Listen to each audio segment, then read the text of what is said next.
अॼु असीं तव्हांजी मुलाक़ात कराए रहिया आहियूं हिकु अहिड़े शख़्स सां जेको आहे माएनाज़ कलाकार, जिन जी वाणीअ में मिठास आहे, जेको खिलाईंदो बि आहे, रुआरींदो बि आहे, ऐं उन्हनि जा गीत, कलाम, उन्हनि जा जोक्स हर कंहिंखे पसंदि ईंदा आहिनि। अचो त मिलूं था उन शख़्सियत सां जेके पहिरीं पालनपुर में हुआ ऐं हाणे आहिनि गांधीधाम में, ऐं हिन वक़्तु आहिनि असां सां गॾु सिंधी सुगंध में, जिन जो नालो आहे परमानंद प्यासी। कीअं रहियो आहे साईं संगीत जो सफ़र? अदा सची ॻाल्हि त इहा आहे जो मुंहिंजे त ख़ानदान में को कलाकार कोन हो, पर इहा माता सरस्वती जी कृपा ऐं तव्हां सभिनी सिंधी भाउरनि जो ई चाह मुंहिंजे पासे जेको रहियो, उन्हनि जी जेका दुआऊं प्लस गॾोगॾु मूंखे जेको इन्हनि अॻिते वधाइण में, भई प्यासी तुम आगे बढ़ो हम तुम्हारे साथ हैं, त बसि उन्हनि सां कदम मिलाए अॼु सफ़र संगीत त ॾाढो वॾो आहे, हिकिड़ो समुंड आहे संगीत। उन समुंड मां मूं वटि त ॿ टे बूंदियूं बि मुश्किल सां हूंदियूं, शायदि उहे बि न हुजनि, पर तव्हांजे प्यार में उहा शक्ति आहे जंहिं मूंखे हिन मुक़ाम ते पहुचायो आहे। उन लाइ मां मुंहिंजे सॼे सिंधी समाज जो, पोइ भले किथे 50 परिवार बि रहंदा हूंदा त उते मुंहिंजो प्रोग्राम थियो हूंदो, जिते 5000 परिवार आहिनि उते बि मूंखे सिंधी भाउरनि ई घुरायो आहे। इन करे जीअन बचन मुंहिंजा सिंधी भाउर यार, जिन जे सदके अॼु परमानंद कुॾे पियो। इहा प्यास किथां आई जंहिं इहो तखलुस रखण लाइ तव्हांखे मजबूर कयो कि परमानंद प्यासी? हा, इहो तखलुस एक्चुअल में मुंहिंजा जेके गुरू हूंदा हुआ, साधु मोतीराम जी जयपुर में, मुंहिंजी जन्मभूमि जयपुर आहे, त मां पहिरीं शुरूआत उतां 68 में साधु मोतीराम जी पार्टी में कई। उन्हनि मूंखे सिंधी संगीत सेखारियो। पहिरीं मां हिंदी गीत ई ॻाईंदो हुउसि, त मां नंढे हूंदे माना हर 10 मिंटे में मट जे पासे में बीठो हूंदो हुउसि, भई पाणी खपे ई खपे, पोइ सियारो हुजे ऊन्हारो हुजे, त भले 10 ॼणा उन वटि अचनि, 10 जे लाइ मां पाणी खणी ईंदो हुउसि, त पर पहिरीं अधु गिलास पाण ॿरो ॾेई पोइ उते खणी ईंदो हुउसि। त गुरूअ मुंहिंजो तखलुस मूंखे गुरूअ ई ॾिनो, यार परमानंद तुंहिंजो नालो परमानंद त ठीकु आहे, पर तूं हाणे प्यासी आहीं। छो जो ॾिसां पियो 3 सालनि खां मूंसां जुड़ियल आहीं, पर 3 सालनि में को ॾींहुं अहिड़ो कोन हूंदो जॾहिं तो मुंहिंजे घर में अचण खां पोइ 10 दफ़ा पाणी न पीतो हुजे। छो जो हुननि जो ॿियो हिकिड़ो शिष्य हूंदो मूंखां, सम्झो 2 साल खनि सीनियर हूंदो, उनजो नालो हो किशन। त उन खे बि के सां के, भई किशन कातिल, उनखे तखलुस गुरूअ ॾिनो कातिल, मूंखे ॾिनो प्यासी। त इहा मुंहिंजे गुरुनि जो ॾिनल नालो आहे। परमानंद माना खिल, परमानंद माना परमानंद, परमानंद खिलाए भी, वरी परमानंद रुआरे भी। ऐं जॾहिं तव्हां पंहिंजनि गीतनि जे विच में, कलामनि जे विच में, कॾहिं तव्हां इंसान ज़ात लाइ ॻाल्हायो था, कॾहिं पर्सनल रिश्तनि लाइ ॻाल्हायो था, जॾहिं माता पिता ऐं उन्हनि जे ॿारनि जे रिश्तनि जे बारे में ॻाल्हायो था, त अचानक ॻाईंदे ॻाईंदे, कहाणी ॿुधाईंदे ॿुधाईंदे तव्हां पाण बि रोई पवंदा आहियो ऐं संगत बि रोई पवंदी आहे। जी, इन जो कारण सिर्फ़ु हिकिड़ो ई आहे त आदमी हूं आदमी से प्यार करता हूं। मूंखे ख़बर आहे त माता पिता जो दर्जो इंसान जे जीवन में केतिरो हूंदो आहे। छो जो मां हिकु पिता बि आहियां, हाणे त हिकिड़ो ॾाॾो बि आहियां, प्लस गॾोगॾु हिकु न्याणी जो पीउ आहियां। इन करे मूंखे ख़बर आहे भई न्याणियुनि जे लाइ जेको मुंहिंजे दिलि में दिमाग़ में जेको दर्द हूंदो आहे, मां चाहींदो आहियां भई जीअं न्याणियूं, मुंहिंजे घर में जेका नुंहुं आहे, भैया मां तव्हांखे छा ॿुधायां, असां उनखे पेरे न पवणु ॾींदा आहियूं। उनजो कारण आहे, न त ससु सहुरे खे पेरे पवाईंदा आहिनि, असां कोन पवाईंदा आहियूं। उनजो कारण इहो आहे जो मां उन नुंहं में नुंहं न पंहिंजी धीअ ॾिसंदो आहियां। पहिरें ॾींहं खां जेॾी हुन एंट्री कई घर में, पहिरियों ई जेको आहे सो हुनखे इंस्ट्रक्शन ॾेई छॾिया त बेटा पेरे न पइजां। माण्हू चवंदा आहिनि भई पुट ॾेई धीअरूं वरितियूंसीं, पोइ उन्हनि धीअरुनि खां पेरे पवाईंदा आहिनि। चवंदो आहियां मां, मुंहिंजो सुवालु उन्हनि खां हूंदो आहे भई तव्हां पंहिंजी धीअ खां पेरे पवाईंदा आहियो? चई न, मुंहिंजो पोइ धीअ छाजी वरितव, थी ॾेखारियो अहिड़ा। त इन करे मां नारी ज़ातीअ जो सन्मान कंदो आहियां। नारी, ऐं इहा बि हक़ीक़त अथव, जंहिं घर में नारीअ जो सन्मान थियो आहे न, उहो घर दिन दोगुनी राति चौगुनी तरक़ीअ ते आहे। ऐं जंहिं घर में नारीअ जो अपमान थियो आहे, उहो घर कॾहिं मूं वसंदे कोन ॾिठो आहे, बाक़ी उजड़ंदे हज़ारे घर ॾिठा आहिनि। इहो मुंहिंजो पर्सनल अनुभव आहे। हा, ॿिए पासे हिन तस्वीर जो ॿियो पासो ॾिसो सिके जो, त मुंहिंजी घरवारी जंहिंजो नालो जय आहे, जंहिंजा नाले सां मां जोक चई करे माण्हुनि खे खिलाईंदो आहियां, त उहा वरी मुंहिंजो पेशो आहे। ऐं इन करे जया जो नालो खणंदो आहियां, जो पहिरीं मां जेके जोक चवंदुसि अलॻि अलॻि नालनि सां, पोइ हर कंहिं नाले जो किथे न का माई हुजे, पोइ थी सघे थो सुभाउ उन सां मिलंदो हुजे, पोइ ॿ टे दफ़ा मोचड़नि में पियो हुउसि। सही ॻाल्हि अथव। पोइ उन खां पोइ मूं चयो हीअ त हाणे पंहिंजो माल आहे त, ऐं तंहिंखां पोइ जिते मां प्रोग्राम कयां थो उते इहा त आहे कोन, त ॿिनि चइनि प्रोग्रामनि में मूं जया जो नालो खणी करे जोक चया त कुझु ॾिठुमि भई अॻे खां वधीक पियो माण्हुनि खे आनंद अचे, त बसि उन खां पोइ बसि ईअं सम्झो जीअं 52 पतनि में हिकिड़ो पपलू हूंदो आहे, त मुंहिंजे मां कहिड़ो बि चाल हलंदो आहियां उन में मुंहिंजी जया, उहा ख़ाली मुंहिंजी वाइफ, मुंहिंजी जोइ न आहे, मुंहिंजी ज़िंदगी अथव। सही ॻाल्हि इहा अथव, जेकॾहिं इहा जया मुंहिंजी ज़िंदगीअ में न अचे हा त शायदि ही प्यासी बि अहिड़ो प्यासी न हुजे हा। मुंहिंजे हर क़दम ते उन मूंसां रहनुमाई कई आहे।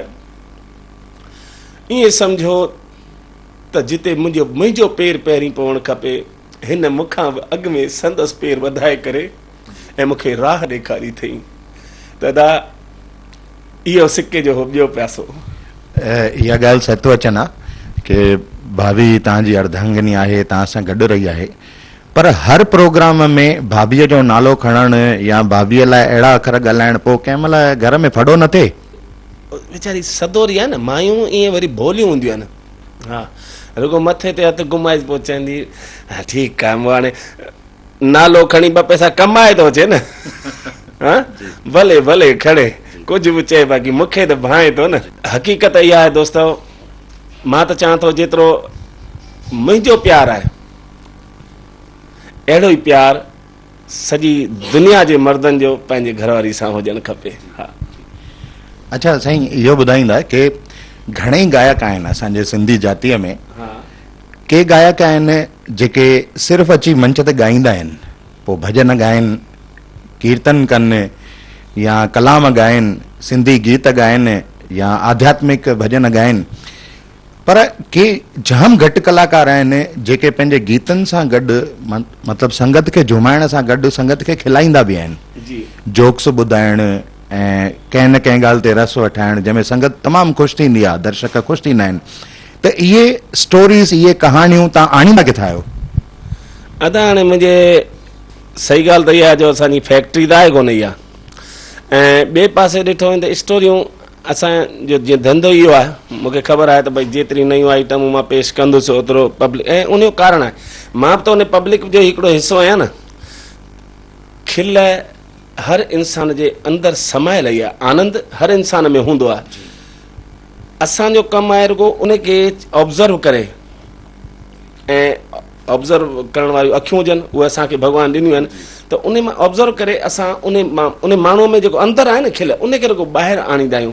बाक़ी हक़ीक़त त इहा आहे हर कंहिंजे अंदरि खिल समायल आहे। बाक़ी ॿियो समय अहिड़ो पियो हले जो हर को सूरनि में सड़ियो वेठो आहे यार। हा, किन खे जोइनि जा सूर, किन खे जायुनि जा सूर, किन खे ॿारनि जा सूर, त किन खे नौकरनि जा सूर, किन खे धंधनि जा सूर, किन खे बैंकुनि जा सूर, माना हर को इंसान रुगो सूरनि में सड़ियो वेठो आहे। पर मां बि खाराईंदो उहो ई आहियां, भाॼीअ फुल्को या दाल चांवर, पर शर्त इहो आहे भई चांवर कहिड़ा खाईंदा, जीरे वारा खाईंदा, भई माण्हुनि खे छा पसंदि आहे, टेस्ट माण्हुनि जी उहा सुञाणे वियो आहियां, माण्हुनि जी नस सुञाणे वियो आहियां, मूंखे ख़बर आहे त माण्हुनि खे छा थो वणे, खाराईंदो मां बि उहो ई आहियां, पर उन डिज़ाइन में जेका डिज़ाइन उनखे वणे। जी भाऊ। त अॼु असांजे दर्शकनि खे, सिंधी सुगंध जे असांजे दर्शकनि खे कोई अहिड़ो जोक या अहिड़ो कुझु आइटम ॿुधाईंदा जंहिंसां असांजा दर्शक बि तव्हांजो उहो जोक या का नंढी स्टोरी ॿुधी ख़ुशि थियनि, खिलनि? अदा जीअं तव्हां सुवाल कयो त भई तव्हां ॿई रोल अदा करे सघंदा, भई खिलाए बि वेंदा आहियो ऐं रुआड़े बि वेंदा आहियो, पाण बि रोई वेंदा आहियो। त हींअर जेको मां तव्हांजे अॻियां ॻाल्हि पेश कयां थो उन में तव्हांखे खिल बि मिलंदी, पर गॾोगॾु हिकिड़ो ॻुझो दर्द बि मिलंदो, ऐं उन मां हिकिड़ी शिक्षा बि खणी सघिजे थी। हा, त तव्हां ॿुधो हूंदो ऐं ॾिठो हूंदो भई झगड़ो हमेशह ससु ऐं नुंहं जो थींदो आहे। कॾहिं माउ धीउ जो झगड़ो कोन ॿुधो हूंदो त उन जो कारण छा आहे भई साॻी धीअ जे मां माउ वटि वञे थी त उते कोई झगड़ो कोन्हे, सावरनि में अचे थी वरी सस जो सां झगड़ो कंहिं बि ॻाल्हि में थिए त उन त इहो रिश्तो जेको आहे न, पहिरीं ॻाल्हि त इन रिश्ते खे ख़तमु कयो। ससु ऐं नुंहुं जंहिंजे करे चवंदा आहिनि जंहिं पग में बाहि सा पग ई खणी लाहे न, हुनखे धीअ सम्झीसि न, या हुन न्याणी खे चवंदा आहिनि पुट हिकिड़ी माउ छॾे आई मस त मिली अथई भागनि वारी आई, जो तुंहिंजे घोट खे माउ आहे। बाक़ी जॾहिं मूं शादी कई त मुंहिंजी त माउ 76 में गुज़ारे, मां त 79 में शादी कई त मुंहिंजे भागनि वारी आहीं, जो तोखे ससु माना माउ हिकु छॾे आई आहीं त अल्टरनेट तोखे ॿी माउ मिली वई। त हिन में उन माउ जो रूप ॾिस, हिन सां उहे ई कचहरियूं कर जीअं तूं पंहिंजी माउ सां कंदी आहे। त इहो हिकिड़ो मैसेज बि वेंदो आहे समाज ॾे। बाक़ी ॿिए पासे ॾिसो त मां त नारीअ जा चवंदा आहिनि नारी तुंहिंजा रूप अनेक, अहिड़ा अहिड़ा रूप ॾिठा आहिनि मुंहिंजे जया जा। हितां हिकिड़ी ॻाल्हि ते गौर कयो अथव, मर्द ई थोरा छो था थियनि, मायूं त आहिनि न, मायूं खां थोड़ियूं ॿुधियूं अथव, ॾिठियूं बि कोन हूंदो, ॿुधियूं बि कोन हूंदो, ऐं मर्द ई थोरा छो था थियनि। उनजो कारण आहे दोस्तो जो उहा मर्द इन करे थोरा थी वेंदा आहिनि जो मूं 25 साल इन ते रिसर्च हलायो। हा भई मर्द ई थोरा छो था थियनि। ॾिसो त कंहिंखे 25-26 बूजर हितां हूंदसि, 25-26 बूजर हितां हूंदसि, बाक़ी विच ते एयरपोर्ट ठहियो पियो आहे, मायुनि सां को बि मर्द न पुॼी सघियो आहे। मर्द अकेलो घर खां निकिरंदो 15 मर्दनि जो मुक़ाबिलो करे ईंदो, मार कुट करे ईंदो, भले 4 मोचड़ा बि खाइजे, पर घर में हिकिड़ी माईअ सां अकेलो मर्द न पुॼी सघंदो आहे। उनजो कारण आहे छो जो उहे वीचारियूं सभु कुझु त छॾे ईंदियूं आहिनि, ऐं जंहिंजे सहारे ते जंहिंजे नाले जो सहारो वठण लाइ सभु कुझु छॾे अची आहिनि, ऐं उहो ई जेकॾहिं उनजो साथ न ॾे त पोइ त उहे वार ई पटींदियूं न, हा, ऐं पोर्टेबल हूंदियूं आहिनि मायूं, इन करे वार अॻियां ई हथ में ईंदा अथनि। झले पोइ मुचो जो मुचो पुटे पटे खणी ॾींदुसि वठ गोॾीअ जा, मुंहिंजी तूं न ॿुधंदे ॿियो केरु ॿुधंदो। त इहा जीवन मां बि जेको थोरो थियो आहियां, कुझु छा जेको बि थोरो थियो आहियां जया जे इज़त खे, हा हाणे चवंदो आहियां भई हाणे मां त स्टेज जो कलाकार आहियां, इन करे 2 टे बचाए जीअं माण्हू त सुञाणनि, छो जो मुंहिंजी पहचान ई हिन वारनि सां आहे। दादा कुल मिलाए करे बाक़ी ॿार अॼुकल्ह अॻे ॾिसो ॿार केॾा सदोरा हूंदा। मूंखे यादि आहे मां नंढो ॿारु हूंदुसि, का खशट कंदुसि त मुंहिंजी माउ पीउ खे चवंदी अरे छॾीस हाणे नंढड़ो ॿारु आहे, भॻवान जो रूप हिनखे थो चई, शर्म कोन थो अचे नई। उहो उन ज़माने जा ॿार अहिड़ा हूंदा, भॻवान जो रूप। हींअर ॿार अहिड़ा थी पिया आहिनि अलाए कंहिंजो रूप आहिनि, ऐं माइटनि खे ख़बर कोन्हे। उहे माइट पाण उन खां पुछंदा आहिनि अड़े कंहिं ते वियो अहिड़े, हा पिणे त अहिड़ो कोन हो, माणे त अहिड़ी कोन हुई, हा अड़े को पाड़े वारनि ते वेंदो छा, वियो हूंदो पाड़े पंहिंजे घर में, पोइ के ॾाॾीअ ते वेंदो आहे, को ॾाॾे ते वेंदो आहे, को काके ते वेंदो आहे, को चाचीअ ते वेंदो आहे, को भेण ते। तदा खिल ॿुधाए मां हर, ऐं इहा ई ॻाल्हि तव्हांजे घर में बि थी हूंदी, कंहिंखां पुछो हूंदो कंहिं ॿार खां कंहिं ते वियो अहिड़े, हा, पर तव्हांजो इहो अंदाज़ो कोन हूंदो त भई हिन में बि खिल लिकियल आहे। बसि मां उहा खिल खणी करे थोरो उजागर कई आहे। पर हिननि 42-43 सालनि में छा तव्हां पाण जहिड़ो कोई शख़्स पैदा कयो आहे हिन फील्ड में, यानी कोई ॿियो परमानंद प्यासी तयारु थियो आहे? दादा सही ॻाल्हि त इहा आहे जो मां भारत जो त टूर हिननि 43 सालनि में 8-10 दफ़ा करे चुको आहियां सॼे भारत जो, पर उन खां सवाइ मां भारत जे ॿाहिरि बि 27 कंट्रियुनि में प्रोग्राम कया, ऐं हर हंधि मुंहिंजियूं अखियूं इहो ई ॻोल्हींदियूं हुयूं त मूंखे हिकिड़ो अहिड़ो ॿांह ॿेली मिली वञे जेको मूंखां पोइ या मुंहिंजे हयातीअ में मां ॾिसणु थो चाहियां त हिकिड़ो ॿियो परमानंद प्यासी हुजे। त अहिड़ा मुंहिंजा 4 शिष्य थिया। हा, पर उन्हनि चइनि में जेको जंहिं सभिनी खां वधीक तरक़ी कई, ऐं न सिर्फ़ु संगीत जी सेवा करे पर गॾोगॾु गुरुनि जी सेवा करे, जंहिं जेको आहे जीअं श्रवण कुमार हो या एकलव्य हो, एकलव्य जीअं गुरुअ हुनखे सेखारियो कोन हो वेही करे, पर तंहिंखां पोइ हुनखे ॾिसी ॾिसी करे जेको सिखियो, त मुंहिंजो एकलव्य आहे हिकिड़ो शिष्य जेको कुदरती अॼु हिते मुंहिंजे प्रोग्राम में मूंसां गॾु ई आयो आहे। बिलासपुर जो चकरभाटा जो रहंदड़ आहे।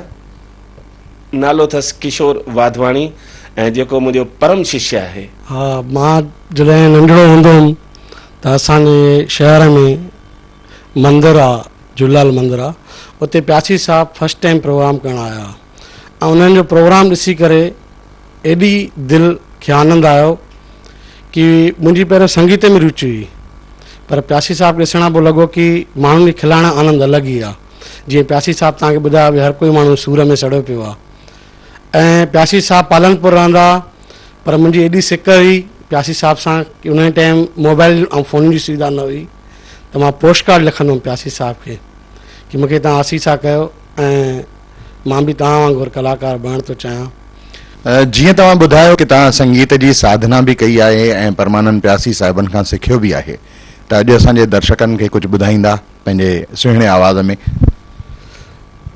जेकी पंहिंजी आवाज़ आहे, सुहिणी आवाज़, मां छा चवंदुमि, बल्कि कोशिशि करे रहियो आहियां।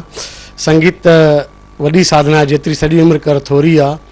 ऐं संगीत में अनेक प्रकार जा गीत आहिनि, भॼन आहिनि, कलाम आहिनि, पर मूंखे जेको भॼन वणंदो आहे सिंधी भॼन आहे कि अॼुकल्ह जीअं पंथ घणा थी पिया आहिनि ऐं के माण्हू पंथनि जे भुला में भटकी पिया आहिनि, पर हक़ीक़त में सभिनी सतगुरुनि मां हिकिड़ो ई समायल आहे मुंहिंजो साईं।